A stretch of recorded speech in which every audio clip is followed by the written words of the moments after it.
নমস্কার বন্ধুরা, আজকে প্রস্তুতি ইনস্টিটিউশনে একটু অন্যরকম ভিডিও এনেছি, যেটা বর্তমানে চলছে এসআইআর। তো এটা বর্তমানে একটা খুব ইম্পর্টেন্ট টপিক, সেই কারণে আমাদের মনে হলো যে এই ভিডিওটা আনা দরকার, তাই আমরা এনেছি আজকে। আপনারা একটু ভালোভাবে দেখলে আমরা মেনলি ফর্ম ফিল আপটা দেখাবো, যেটা নিয়ে সবার ভীষণ রকম কনফিউশনে রয়েছেন। আশা করি এই ভিডিও দেখার পর আপনাদের কোনো কনফিউশন থাকবে না। তো চলুন আমি চটপট করে শুরু হয়ে যাই। তো প্রথমেই আপনারা দেখতে পাচ্ছেন এই পার্টটা কিন্তু আপনাদের কিছু করতে হবে না। এখানে আপনাদের বাড়িতে আশা করি এতদিনে ফর্ম চলে এসেছে সবার বাড়িতেই, দেখতে পাবেন এই পার্টে অলরেডি সব কিছু লেখাই আছে, শুধু এখানে একটা ছবি বসাবেন। এবার ছবিটা পাসপোর্ট স্ট্যাম্প সবই হতে পারে, কিন্তু চেষ্টা করবেন পাসপোর্ট ফটো অ্যাভয়েড করার, কারণ পাসপোর্ট ফটোটা একটু বেশি বড় হয়ে যাচ্ছে, ঠিক আছে? তো পাসপোর্ট ফটোটা অ্যাভয়েড করে এখানে স্ট্যাম্পটা দেওয়ার চেষ্টা করবেন। স্ট্যাম্পটা যদি বড় হয়ে যায় একটু কেটে কুটে নেবেন, তো সেটা আপনার ব্যাপার, আপনি বুঝে শুনে লাগাবেন। শুধু মনে রাখবেন বক্সের থেকে হালকা বড় হলে কোনো অসুবিধা নেই, কিন্তু চেষ্টা করবেন যাতে বেশি বড় না হয়। আচ্ছা, এইটা গেল একদম উপরে পার্টটা। এখানে বিএলওর নাম, রোল নাম, সরি নাম, ফোন নাম্বার লেখা থাকবে। তো সেটা আপনি আপনার কাছেও থাকবে একটা ফর্ম, অসুবিধা নেই। আচ্ছা, এখানে চলে আসি। এখানে আপনারা দেখতে পাচ্ছেন আপনাদের ডেট অফ বার্থটা কিন্তু আপনাদের ভোটার কার্ডে যে আপনার ডেট অফ বার্থ দেওয়া আছে, সেই এক্স্যাক্টলি সেই জিনিসটাই কিন্তু এখানে বসাতে হবে। আপনাদের বাড়িতে যে ফর্ম দেওয়া হয়েছে সেটাতে কিন্তু এখানে এরকম বক্সের মধ্যে দাগ দাগ দেওয়া পাবেন না, একটা খালি বক্স পাবেন। প্রসঙ্গত বলে রেখে, আমরা যে ফর্মে ফিল আপ করছি এই ফর্মটা অনলাইনে একটা জেনারেল ফর্ম পাওয়া যাচ্ছে। জাস্ট আপনাদের বোঝার জন্য, আপনাদের বাড়িতে যেই ফর্মটা দেওয়া হয়েছে সেটা কিন্তু বাংলায় আসবে, এবং সেই ফর্মটা এই ফর্মটার মতো নয়, একটু আলাদা হবে এটা থেকে। ওই ফর্মটা পুরোপুরি ইংলিশে নয়, পুরোপুরি বাংলাতে, এটা ইংলিশে দেখতেই পাচ্ছেন। তো এটা জাস্ট বোঝার জন্য একটা ফর্ম আমরা আপনাদের দেখাচ্ছি, কিন্তু আপনাদের বাড়িতে এটা আসবে, সেটা এইটারই বাংলা ভার্সনে আসবে, ঠিক আছে? আচ্ছা, তো এইখানে যেমন বলছিলাম, তার জন্য এখানে এই রকম বক্স পাবেন না, বক্স করা পাবেন না। এখানে একটা নর্মাল এই ঘরটা থাকবে সাদা। এবার আপনি তার মধ্যে আপনার, যেমন বললাম, আপনার ডেট অফ বার্থটা যেটা আপনার আই কার্ডের আছে, অবশ্যই আপনার আই কার্ড দেখে এখানে ডেট অফ বার্থ বসাবেন। এবং ওই ডেট অফ বার্থের সংখ্যাগুলোর মাঝখানে যদি কোনো রকম দাগ থাকে, ডট থাকে, তাহলে সেগুলো দেবে। না থাকলে যেমনটা আছে, যেমনভাবে রয়েছে, যদি মাঝখানে দুটো সংখ্যার মাঝখানে স্পেস থাকে, তাহলে সেই স্পেসটাকেও মেনশন করবেন, কিন্তু ভোটার কার্ডে যেরকম আছে এক্স্যাক্টলি সেরকমই বসাবেন। এটা ভালোভাবে শুনে নিন। তারপরে এখানে দেখতে পাচ্ছেন আপনার আধার নাম্বারটা দিতে হবে। আধার নাম্বার কিন্তু ঐচ্ছিক বলা আছে, কিন্তু যদি আপনার কাছে অ্যাভেলেবেল থাকে তাহলে অবশ্যই দিয়ে দেবেন, ঠিক আছে?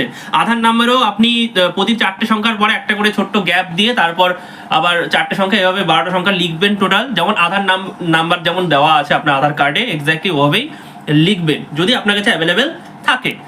মোবাইল নাম্বার, এবার আমরা মোবাইল নাম্বারে চলে আসি। মোবাইল নাম্বার আপনার ভোটার কার্ডের সাথে লিঙ্কড যে মোবাইল নাম্বার আছে, যদি কোনো মোবাইল নাম্বার থাকে আপনার ভোটার কার্ডের সাথে লিঙ্ক, তাহলে সেটা আপনি বসাবেন।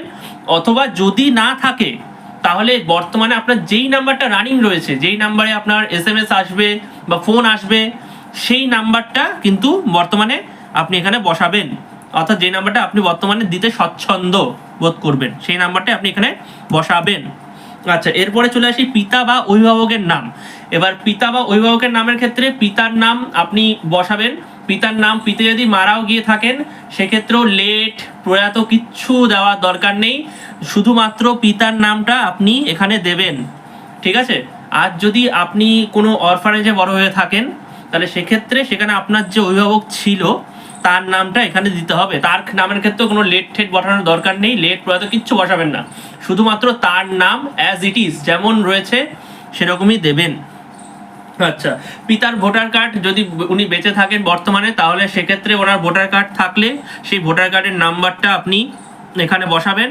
আর যদি উনি মারা গিয়ে থাকেন সেক্ষেত্রে আর বসানোর দরকার নেই। যদি 2025-এ মারা গিয়ে থাকেন, তার আগে আপনার দেখা গেল ভোটার লিস্টে ওনার নাম ছিল 2025-এ, তা উনি তারপরে মারা গেছেন, বা ওনার নামে এরকম একটা এসআর ফর্ম চলেও এসছে, সে যাই হয়ে যাক না কেন, 2025-এ যদি উনি মারা গিয়ে থাকেন বা তার আগে মারা গিয়ে থাকলে আপনি আর ওনার কিন্তু কোনো কিছু এখানে বসাবেন না, ঠিক আছে? ভোটার নাম্বার টাম্বার কিছু। আর যদি বেঁচে থাকেন এবং ভোটার কার্ড অ্যাভেলেবেল থাকে, তাহলেই আপনি এপিক নাম্বার দিতে পারেন, আর বা না দিতে পারেন যদি না থাকে। মাতার নাম, যেমন পিতার ব্যাপারে বললাম, সেম টু সেম মাতার নামটাও হবে সেরকমই। মারা গেলে কোনো লেট টেট কিচ্ছু বসাবেন না, মারা গিয়ে থাকলেও অ্যাজ ইট ইজ যেমন নাম রয়েছে সেরকম নাম আপনি এখানে বসাবেন। এবার মাতার নামের পরে মাতার এপিক নাম্বার। আচ্ছা, এখানে বলে রাখি এপিক নাম্বারটা কিন্তু আপনার ভোটার আইডি নাম্বার, ঠিক আছে? আপনার ভোটার কার্ডে যেই নাম্বারটা থাকে সেটাকে এপিক নাম্বার বলা হচ্ছে, তো ওই নাম্বারটা বসাতে হবে, ঠিক আছে? যদি মাতার ভোটার নাম্বার অ্যাভেলেবেল থাকে তাহলে দেবেন, না থাকলে দেওয়ার দরকার নেই। মাতা যদি মারা গিয়ে থাকেন তাহলে ভোটার নাম্বার দেওয়ার দরকারই নেই। সে মাতা যদি 2025-এ মারা গিয়ে থাকেন, তার আগে ভোটার লিস্ট এসে দিয়ে থাকে, তাহলেও দেওয়ার দরকার নেই। বারে বারে বলছি, মারা গিয়ে থাকলে তার ভোটার নাম্বার মেনশন করার দরকার নেই, আর বেঁচে থাকলে তবেই মেনশন করতে পারেন। আচ্ছা, এবার চলে আসি স্বামী স্ত্রীর নাম। স্বামী স্ত্রীর নাম যদি স্বামীর ক্ষেত্রে তিনি তার স্ত্রীর নাম দেবেন, বা স্ত্রী হলে তিনি তার স্বামীর নাম দেবেন। স্বামী স্ত্রীর এপিক নাম্বার যদি অ্যাভেলেবেল থাকে তো দেবেন। এটা যেমন পিতা বললাম, যেমন মাতার কথা বললাম, same to same rule follow করবেন স্বামী বা স্ত্রীর নাম দেওয়ার ক্ষেত্রে। এক্ষেত্রে আপনারা দেখে থাকবেন যে উপরে একটা জায়গায় অভিভাবকের নামের জায়গায় অনেক সময় অনেক মহিলারা কনফিউজ হয়েছেন যে অভিভাবকের নামের জায়গায় কি স্বামীর নাম তারা দিতে পারেন। তো বলে রাখি, স্বামীর নাম কিন্তু অভিভাবকের নামের জায়গায় দেওয়া যাবে না, কারণ তার জন্যই স্বামীর নাম কিন্তু আলাদাভাবে দিতে বলা হয়েছে, কারণ স্বামীর নাম অভিভাবকের নামে দেওয়া যাবে না। আপনার অভিভাবকের নামে সবসময় আপনাদের পিতার নাম যেটা আছে সেটাই বসাবেন অবশ্যই, স্বামীর নাম কিন্তু অভিভাবকের নামে দেবেন না। আচ্ছা, এখানে স্বামী বা এপিক নাম্বার যেমন যা বলে দিলাম। আচ্ছা, এবার আমি বলি এই যে এই পার্টটা, এই যে এতক্ষণ ধরে আমরা এই পার্টটা ফিল আপ করলাম, এইটা কিন্তু পুরোপুরি 2025 অনুযায়ী। আর এখানে যে মাতা পিতা স্বামী যার যার নাম আপনারা দিচ্ছেন, এগুলো তাদের 2025-এর এপিক নাম্বার। যদি তারা বেঁচে থাকেন তাহলে তাদের 2025-এ ভোটার আইডি কার্ডে যে নামটা রয়েছে, যেই স্পেলিং, যেই বানান রয়েছে, এক্স্যাক্টলি সেই বানানটাই কিন্তু এখানে আপনারা বসাবেন। এবং অবশ্যই এখানে যে নামগুলো লিখছেন, আপনার নিজের নাম বা আপনার পিতার নাম, মাতার নাম, স্বামী বা স্ত্রীর নাম, এই নামগুলো কিন্তু নামগুলোর পাশে কিন্তু নামগুলো ছোট করে লিখবেন, কারণ তার পাশে ব্র্যাকেটে কিন্তু ইংলিশে যে নামটা হয় সেই ইংলিশ বানানটা আপনারা অবশ্যই লিখে দেবেন নামের ক্ষেত্রে শুধুমাত্র। আর সংখ্যাও সব ইংলিশে লিখতে হবে, সংখ্যা তো ইংলিশে লিখতে হবে, সেটা তো আর বলার অপেক্ষা রাখে না। নামগুলো বাংলায় লিখলেও ব্র্যাকেটে ইংলিশেও লিখে দেবেন অবশ্যই। আর এখানে আর একটা ব্যাপার, স্বামী বা স্ত্রী যদি মারা গিয়েও থাকেন সেক্ষেত্রেও কিন্তু তার নাম লিখতে হবে, ঠিক আছে? লেট ফেট কিছু বসাবেন না, নর্মালি নামটা লিখবেন, কিন্তু লিখতে হবে। আর এটা পুরোপুরি 2025-এর ডাটা, এমন বললাম এতক্ষণ ধরে, তো সেই হিসেবে ফিল আপ করতে হবে। 2025 কমপ্লিট হওয়ার পর আমরা চলে আসি এই দুটো পার্টে। এই দুটো পার্টের মধ্যে এই পার্টটা হচ্ছে তাদের জন্য যাদের নিজেদের নাম 2002-এ ভোটার লিস্টে রয়েছে। 2002-এর ভোটার লিস্ট আপনারা অনলাইনে পেয়ে যাবেন। লিস্টের ওই লিঙ্কটা আমরা আমাদের ভিডিওর ডেসক্রিপশানে দেবো না, কারণ দিলে আপনারা আমাদের টেলিগ্রাম চ্যানেল সাবস্ক্রাইব করেন না। তাই আমাদের টেলিগ্রাম চ্যানেল যাতে আপনারা সাবস্ক্রাইব করেন, তার জন্য ওই লিস্টটা আমরা আমাদের টেলিগ্রাম চ্যানেলে দিয়ে রাখবো।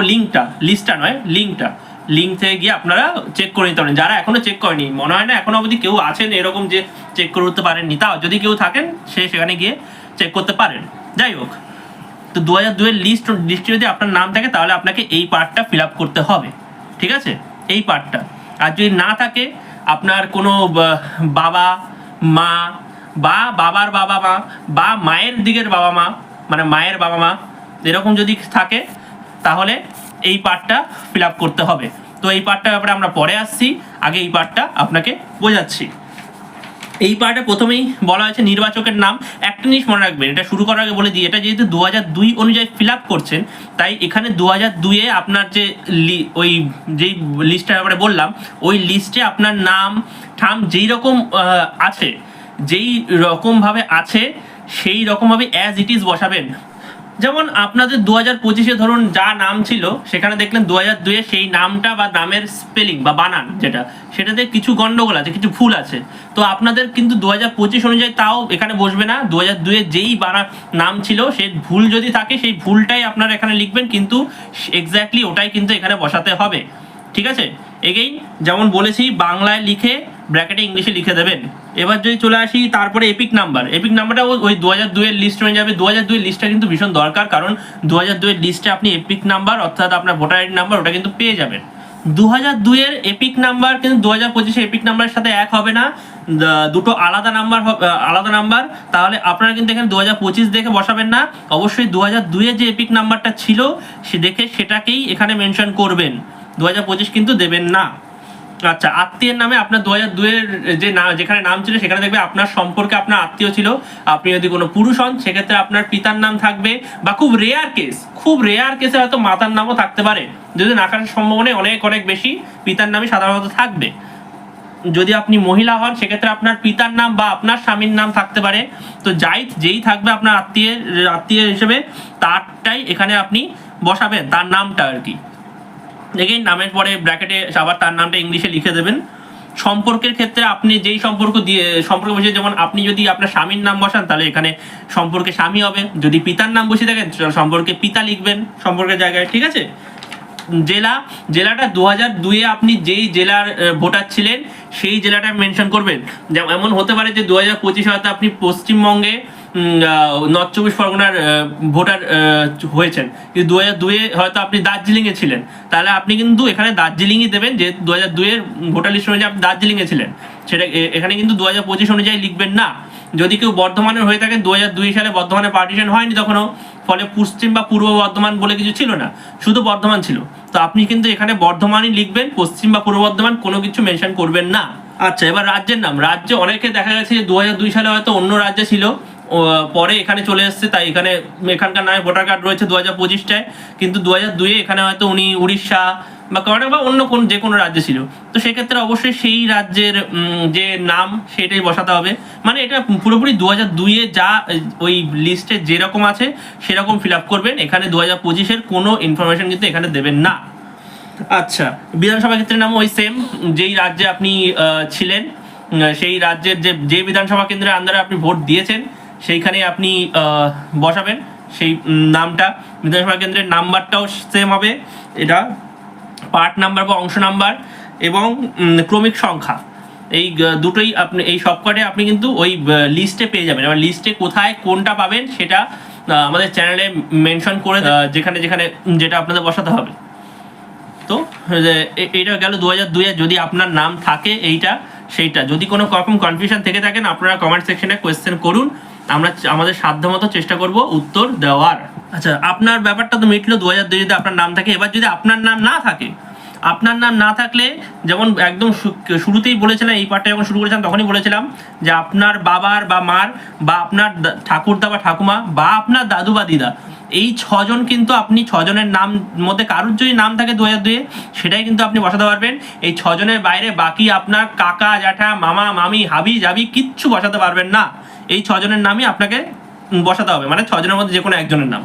খুব ভালো হয় যদি বাবার নাম থাকে, না থাকলে তখন মা না থাকলে তখন ঠাকুরদা প্রায়োরিটি হবে, ঠাকুরদার না থাকলে তখন ঠাকুমা না থাকলে তখন দাদু না থাকলে তখন দিদা, মানে প্রায়োরিটি কিন্তু এভাবে আসবে। তো এখানে নামটা তো ওরকমই যেমন বলেছি, নাম 2002-এ যেরকম রয়েছে 2002-এ যেরকম রয়েছে। এবার ইনি যদি মারা গিয়েও থাকেন বর্তমানে কোনো যায় আসে না, 2002-এ যা নাম আছে এক্স্যাক্টলি সেই নাম বসাবেন, কোনো লেট ফেট কিচ্ছু নয়। ওই লিস্টে 2002-এর লিস্টে যেরকম যা নামটা আছে সেরকমই সেই নামটা বসাবেন, বসে ব্র্যাকেটে ইংলিশেও লিখে দেবেন।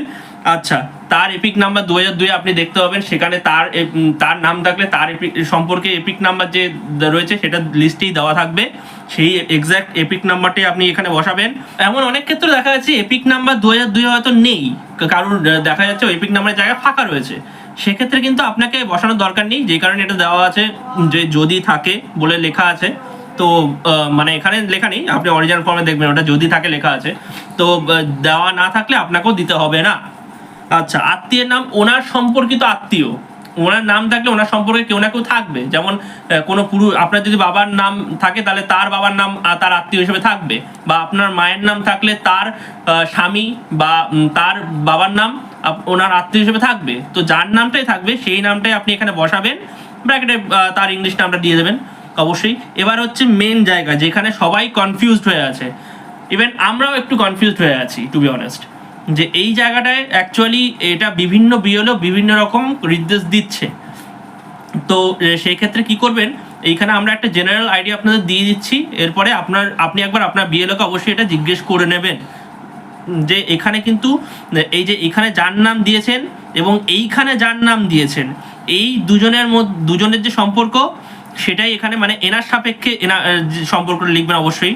যেমন আপনি যদি এখানে আপনার পিতার নাম দেন, এখানে যদি তার পিতার নাম দেন তাহলে সম্পর্ক হবে পিতা, ছেলে নয় কিন্তু, ঠিক আছে। এটাও ভেঙেই দিলাম, যদিও দরকার পড়ে না, যাই হোক। তো যদি এখানে এনার সাথে এনার সম্পর্ক এইটা লিখতে পারেন, অথবা আপনার সাথে এনার কি সম্পর্ক সেটা লিখতে হতে পারে।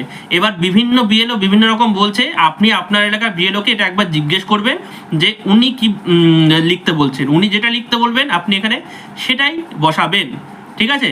এটা আপনি এমনও করতে পারেন যে ফর্ম সাবমিট যেদিন করতে যাচ্ছেন এই জায়গাটা ফাঁকা রেখে দিয়ে যাবেন, যেদিন ফর্ম সাবমিট করতে যাবেন ওখানে গিয়ে ইনস্ট্যান্ট বিএলওকে জিজ্ঞেস করবেন যে স্যার এটা কি বসাবো, উনি যেই জিনিসটা বলবেন এক্স্যাক্টলি সেটা আপনি এখানে বসিয়ে দেবেন, ঠিক আছে, এরকমও করতে পারেন। আচ্ছা, জেলা যেমন এখানে বলেছি 2002-এ যেই জেলা থেকে বিলং করেছিল, মানে যেই জেলার হয়ে ভোট দিয়েছিল সেই জেলার বসাতে হবে। রাজ্যের নাম যে 2002-এ যেই রাজ্যের অন্তর্গত ছিল সেই রাজ্যের দিতে হবে। বিধানসভা ক্ষেত্র মানে এইখানে এই পার্টটা, এই লাস্টের 3টে পার্ট এবং এই নিচের পার্ট, যেটা এখানেও যেরকম মেনশন করেছি এক্স্যাক্টলি সেরকমই হবে, শুধু এখানে আপনার ডিটেলস দিচ্ছিলেন, এখানে আপনি এই উপরে যার নাম দিয়েছেন তার সাথে যে ডিটেলসগুলো রয়েছে সেগুলো এখানে বসাবেন। এরপরে যদি কোনো কনফিউশন থেকে থাকে তাহলে অবশ্যই কমেন্ট করুন, কমেন্ট করলে আমরা বলে দেবো, কোনো অসুবিধা নেই। এইবার নিচে চলে আসি, এখানে আপনি আচ্ছা একটা জিনিস মেনশন করা দেওয়া ভালো যে এই ফর্মটা যে আপনাকেই ফিল আপ করতে হবে এমন নয়। আপনি যদি অ্যাভেলেবেল না থাকেন, ধরুন আপনি রাজ্যে নেই, বাইরে গেছেন, সেক্ষেত্রে আপনার বাড়িতে যদি অ্যাডাল্ট মেম্বার রয়েছে সে কিন্তু এই ফর্মটা ফিল আপ করে দিতে পারে, ঠিক আছে, আপনার হয়ে কোনো অসুবিধা নেই, তাতে সে ফিল আপ করে জমা করে দিতে পারে। আচ্ছা, এইখানে আপনি সাইন করবেন, মানে আপনার সই হবে, সইটা রানিং হ্যান্ড রাইটিংয়ে করবেন, বাংলা ইংলিশ যাতে ইচ্ছা করতে পারেন। যদি কেউ সই না করতে পারেন সেক্ষেত্রে সে টিপছাপ মেরে দিতে পারেন, সেটা আপনার বিএলওকে বললে উনি ব্যবস্থা করে দেবেন। আর এখানে আপনি ডেটটা বসাবেন, ঠিক আছে, যেদিন ফর্মটা জমা দিচ্ছেন আর কি, সেই সইটা করে ডেটটা এখানে বসিয়ে দেবেন।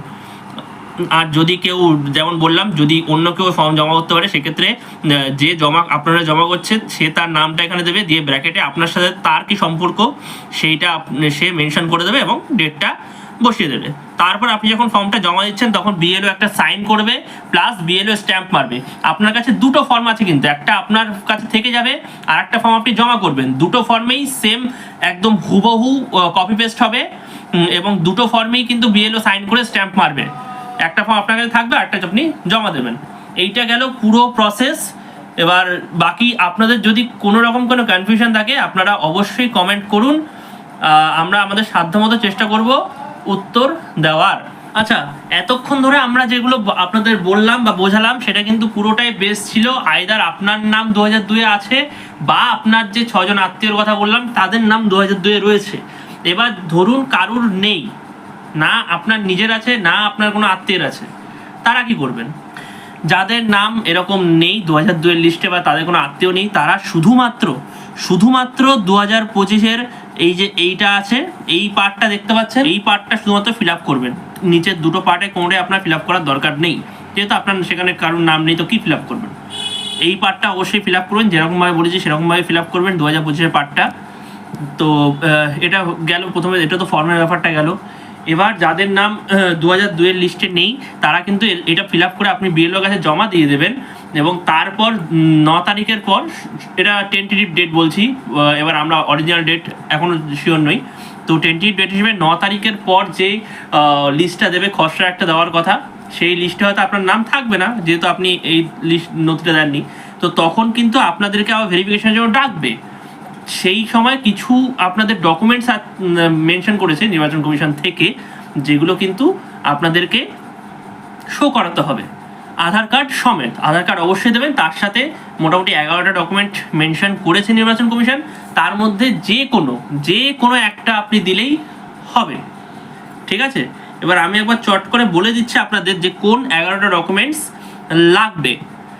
আচ্ছা, প্রথমেই আসি, যদি আপনি বা আপনার বাবা মা বা কেউ রাজ্য বা কেন্দ্রীয় সরকারের কর্মী হয়ে থাকেন সেক্ষেত্রে আপনারা যে কাজ করছেন সেই প্রমাণ, বা যদি রিটায়ার করে গিয়ে থাকেন সেক্ষেত্রে পেনশন অর্ডার, সেই রকম একটা প্রমাণ। যদি 1987 সালে 1 জুলাইয়ের আগের কোনো ব্যাংক বা পোস্ট অফিস বা এলআইসি বা স্থানীয় প্রশাসনের দেওয়া কোনো রকম কোনো নথি থেকে থাকে, ডকুমেন্ট, সরকারি ডকুমেন্ট, তো সেইটা আপনারা প্রমাণ হিসেবে দিতে পারেন। জন্ম শংসাপত্র থাকলে সেটা দিতে পারেন, বার্থ সার্টিফিকেট যেটাকে বলে, ওটা থাকলে দারুণ ব্যাপার।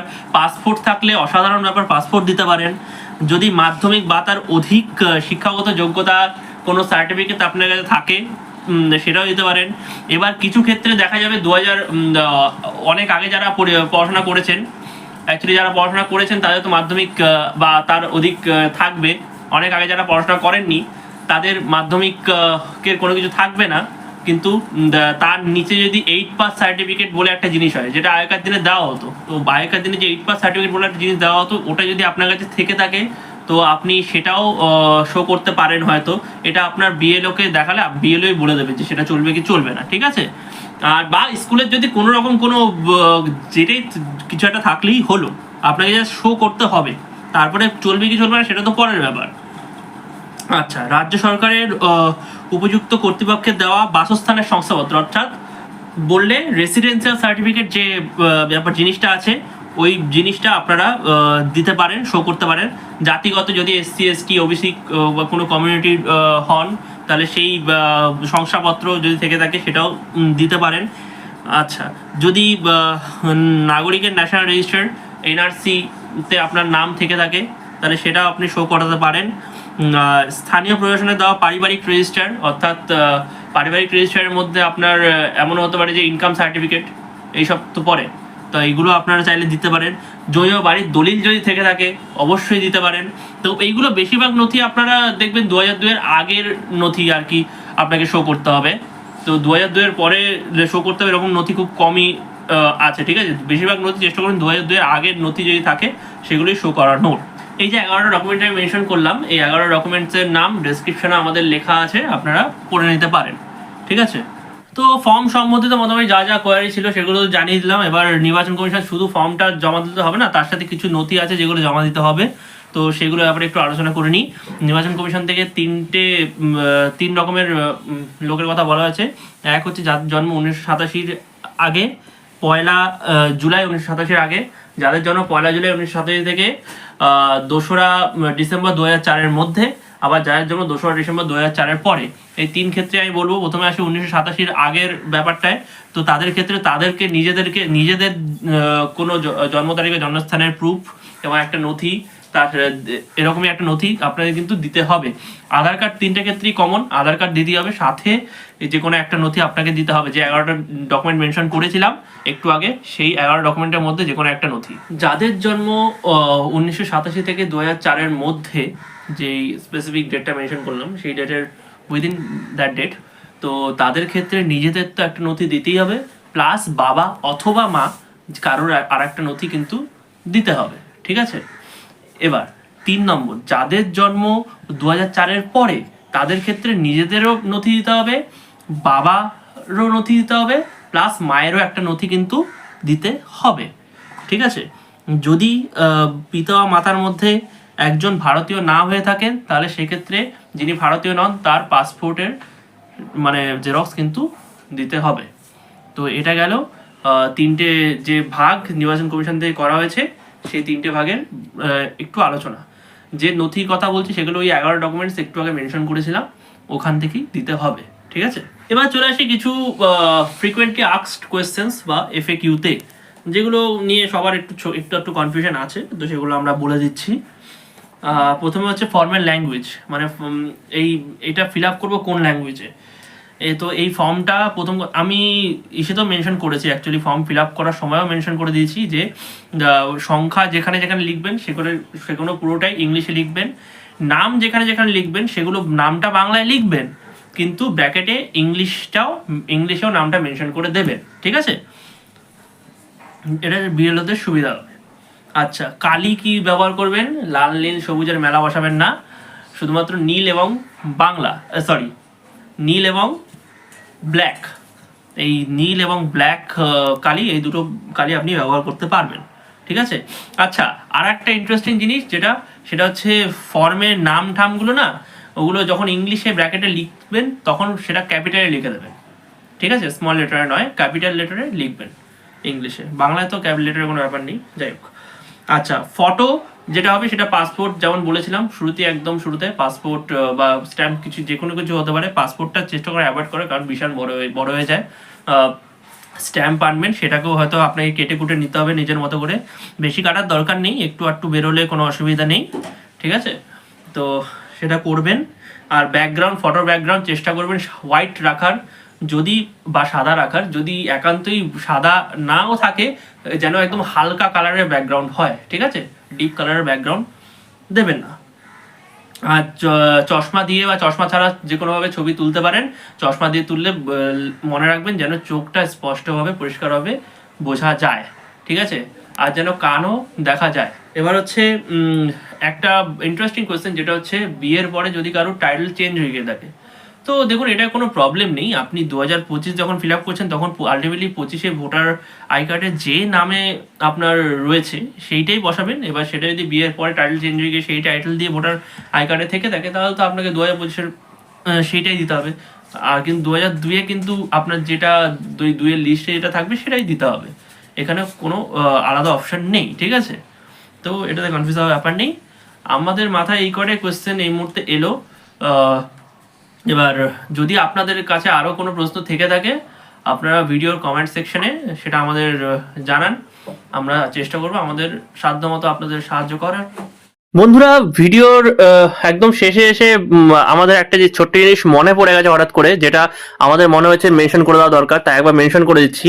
আমরা যেখানে বলেছি যে 2002 বা 2025 যে কোনো জায়গায় যখন নাম লিখবেন, তখন সেই ব্র্যাকেটে ইংলিশেও সেই নামের বানানটা লিখে দেবেন। আর ইংলিশটাও যেন ভোটার আইডি কার্ডে যেরকম ভাবে ইংলিশেও লেখা আছে দেখবেন আপনার নাম, তো যেই স্পেলিং লেখা আছে সেই স্পেলিংটাই যেন লেখেন, ঠিক আছে? তো এবার 2002-এর তো সব বাংলায় আসছে, তো 2002-এর তো আপনার ইংলিশ বানান জানা সম্ভব নয় কিরকম কি ছিল। তো সেক্ষেত্রে যাদের নামে কোনো রকম মিস্টেক আছে, বা যারা 2002-এর নামটা দেখছেন বাংলায় লেখা সম্ভব হচ্ছে না, মানে আপনার নাম 2025 যেটা আছে 2002 সেটা থাকতো, তাহলে তো কোনো ব্যাপার নেই, সেম বানান। কিন্তু যারা আত্মীয়ের নাম ধরুন আপনি লিখছেন, সেখানে আপনি হয়তো ইংলিশ বানানটা কিরকম হবে জানেন না, তো সেক্ষেত্রে 2002-এ ওই ইংলিশ বানানটা নাম না লেখাই বেটার হবে, ঠিক আছে? সেক্ষেত্রে লিখতে হবে না, 2025-এ শুধু লিখবেন তাহলেই হবে। মানে যারা জানেন তারা লিখে দেবেন, যারা জানেন না তারা লিখবেন না, এইটুকুই বলার ছিল, ঠিক আছে? ব্যাস, এবার যদি কোনো কোয়ারি থাকে ফার্দার, সেটা আপনি কমেন্ট সেকশনে বলুন এই নিয়ে। ধন্যবাদ।